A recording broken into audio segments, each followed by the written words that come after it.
ક્યારેક ક્યારેક જિંદગીમાં જાદુ આપણને ત્યાં મળે છે જ્યાં આપણે તેની સૌથી ઓછી અપેક્ષા રાખીએ છીએ। આ વાર્તા એક નાના ગામના છોકરાની છે જેનું નામ રાહુલ હતું।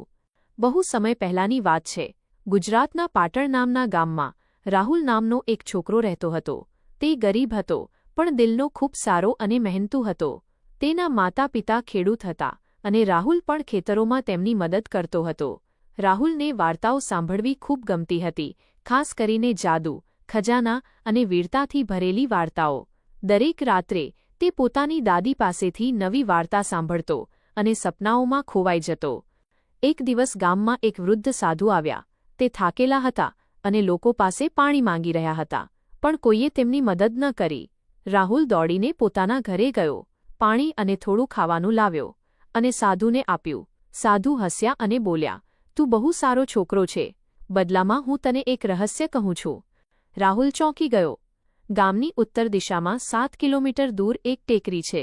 ત્યાં એક ઝાડ છે જે બોલી શકે છે। જો કોઈ સાચા દિલથી તેની પાસે જાય તો તે મનની ઈચ્છા પૂરી કરે છે। પણ યાદ રાખ, રસ્તો સરળ નથી। રાહુલના મનમાં ઉત્સુકતા ભરાઈ ગઈ। તે વિચારવા લાગ્યો, શું એ ઝાડ સાચું હશે? શું મારે ત્યાં જવું જોઈએ? બીજા દિવસે સવારે રાહુલે માતાપિતાની પરવાનગી લીધી અને પોતાની યાત્રા પર નીકળી પડ્યો। તેની પાસે એક કપડાની પોટલી, થોડું ખાવાનું અને દાદીની આપેલી લાકડાની નાની મૂર્તિ હતી જે રક્ષાની દેવી માનવામાં આવતી હતી। રસ્તામાં તેને ઘણી મુશ્કેલીઓ આવી। જંગલમાંથી પસાર થતાં તેને એક ઘાયલ સસલું મળ્યું। રાહુલે પોતાનું કપડું ફાડીને તેના પગ પર પાટો બાંધ્યો। સસલાએ પોતાના નાના અવાજમાં આભાર માન્યો અને કૂદીને ચાલ્યું ગયું। આગળ વધતા તેને એક ઝરણું પાર કરવાનું હતું। ત્યાં એક વૃદ્ધ સ્ત્રી મળી જે પોતાના ઘડા સાથે પડી ગઈ હતી। રાહુલે તેને ઊભી કરી, ઘડો ભરાવ્યો અને તેમની મદદ કરી। વૃદ્ધ સ્ત્રી હસી અને બોલી, તારી મદદ યાદ રખાશે। દિવસ ઢળી ચૂક્યો હતો અને રાહુલ હવે થાકવા લાગ્યો હતો। ત્યારે તેને એક ગુફા દેખાઈ જ્યાં તે રાત્રે રોકાયો। સવારે થતાં જ તે ટેકરી તરફ ચાલી પડ્યો। 7 કલાક પછી તે આખરે તે જગ્યાએ પહોંચ્યો। એક મોટું મેદાન અને વચ્ચે એક વિશાળ ઝાડ ઊભું હતું જેના મૂળ ધરતીમાં ખૂબ ઊંડે સુધી ફેલાયેલા હતા। તેની શાખાઓ વાદળોને સ્પર્શી રહી હતી અને પાંદડા સહેજ સોનેરી હતા। રાહુલે ધીમેથી કહ્યું, હે ઝાડ, શું તમે ખરેખર બોલો છો? થોડી ક્ષણોની શાંતિ પછી ઝાડમાંથી ધીમો અવાજ આવ્યો, જેણે જીવનમાં ક્યારેય કોઈનું દિલ દુભાવ્યું ન હોય તે જ મારો અવાજ સાંભળી શકે છે।